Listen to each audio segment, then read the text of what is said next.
और बीबियों के पीछे मोटरसाइकिल चौथे गियर में लगा के चल देंगे।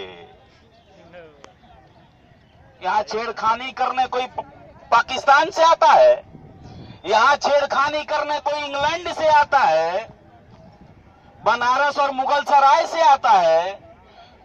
अरे इस पार छेड़खानी करने उस पार से भी नहीं आते,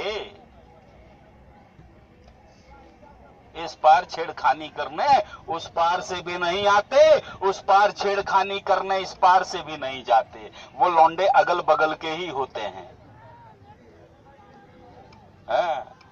ये यात्रा उस बात का पता लगाने के लिए है कि ऐसे जो बड़े संपन्न समझदार लोग हमारे यहां, अरे जरा बताइए सबसे ज्यादा दहेज कौन लेता है? वहीं से बोल दीजिए आप लोग, सबसे ज्यादा दहेज कौन लेता है? आपने किसी भिखमंगे भिखारी मेहनत करने वाले को देखा क्या दहेज मिलते हुए?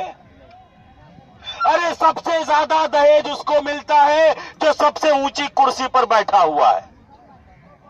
जो जितनी ऊंची कुर्सी पर बैठा है वो उतनी ऊंची दहेज लेता है। जिसके पास जितने दबंग है वो उतना दहेज लेता है। जिसके पास जितने एकड़ जमीन है, जितने 100 एकड़ जमीन है, दहेज उतने 1000 लाख में बदलता है। गरीबों को दहेज नहीं मिलता और लोग कहते हैं पढ़ लिख लेने के बाद समाज सुंदर हो जाएगा। हमने देखा, पढ़ लिया IIT में, बाप कह रहा है 8वीं से लेके IIT तक 25 लाख का खर्चा है।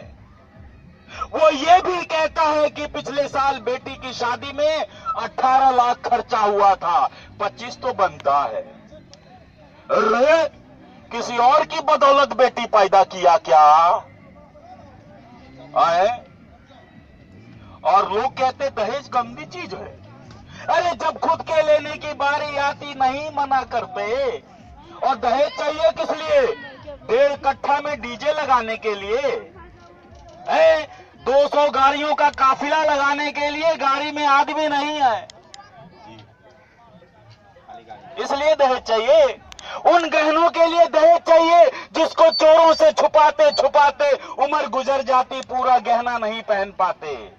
उस शेरवानी और उस कपड़े के लिए चाहिए जिसको एक दिन के बाद दोबारा नहीं पहन सकते। दोबारा पहनोगे अपने ही घर का आदमी कहेगा देख ससुरा जोकर जा रहा है। इसलिए दहेज चाहिए। अरे जरा विचार करो, पढ़ लिख लिए हो तो विचार करो, नहीं तो पढ़ लिख करके भी सब गंगा में जाते हैं, नहीं पढ़ने वाले भी गंगा ही में जाते हैं। और Ganga equal to gutter, gutter equal to Ganga, ये हम देख रहे हैं यहाँ पे। Ganga equal to gutter, gutter equal to Ganga. This is here in Sultanganj.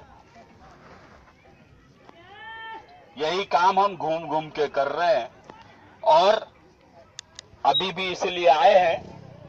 13,000 kilometre चला के आए हैं, 2 साल हो गए। इसी बिहार की मिट्टी की पैदाइश हूं, इसी बिहार की मिट्टी की पैदाइश हूं। अगले 2-2.5 साल और चलूंगा। अभी तो सिर्फ 13,000 किलोमीटर और 9 राज्य हुए हैं। पूरे देश में जाऊंगा और पता करूंगा वो बेशर्मी की गोली कहां मिलती है जो बगैर दहेज के ब्याह नहीं करता, जो छोटी सी बात पर गाली देता है औरतों पर। जहां शाम होते ही औरतें गलियों में नहीं निकलती। ध्यान से सुन लीजिए, औरतें शाम होते गलियों में नहीं निकलती। जरा अपने घर में पूछ लीजिएगा किसके डर से नहीं निकलती, किसके डर से नहीं निकलती। कोई बाघ तो नहीं आया है, कोई कुत्ता नहीं पगला गया है गली गली में। वो हम जैसे 2 पायों कुत्तों से डरती है। इज्जत खराब हो जाएगा इसलिए डरती है। हम खड़ा होके जब 2 उंगलियों में डाल के पेशाब करते हैं हमारी इज्जत नहीं खराब होती, लेकिन उस औरत को कोई देख लेता है तो उसकी इज्जत खराब हो जाती है। हाय हाय हाय, कितने हम लोग समझदार किस्म के लोग हैं, इज्जत की ठेकेदारी औरतों पर बेइज्जती करते हम सरेआम घूम रहे हैं।